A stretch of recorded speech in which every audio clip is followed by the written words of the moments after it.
നിങ്ങൾ മറ്റൊരാൾക്ക് കൊടുക്കുന്നത് വഴി നിങ്ങൾക്ക് ഫലം കിട്ടുന്ന മരുന്നാണ് ക്ഷമ. ക്ഷമിക്കുന്നവരാരും പരാജയപ്പെട്ടിട്ടില്ല. ക്ഷമിക്കാത്തവർ നഷ്ടം പിണഞ്ഞപ്പോൾ ക്ഷമിക്കുന്നവർ ജീവിതത്തിൽ ഏറ്റവും വലിയ സംതൃപ്തി നേടുകയും വിജയം നേടുകയും തോൽവികളെ ഇല്ലാതാക്കുകയും ചെയ്തു.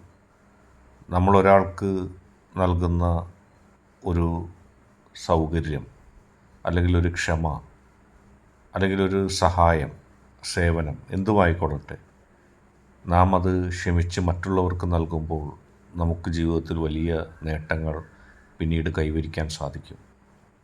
ഏറ്റവും വലിയ നേട്ടമെന്ന് പറയുന്നത് നമ്മുടെ ആത്മസംതൃപ്തി തന്നെയാണ്. അതിലൂടെ കൂടുതൽ പോസിറ്റീവ് എനർജി ഉണ്ടാകുകയും നിങ്ങൾക്ക് ജീവിതത്തിൽ വലിയ വലിയ വിജയങ്ങൾ ഉണ്ടാകുകയും ചെയ്യും. ക്ഷമിച്ചാൽ അപകടങ്ങളെയും ദുരന്തങ്ങളെയും ഒക്കെ നിങ്ങൾക്ക് അതിജീവിക്കാൻ കഴിയും.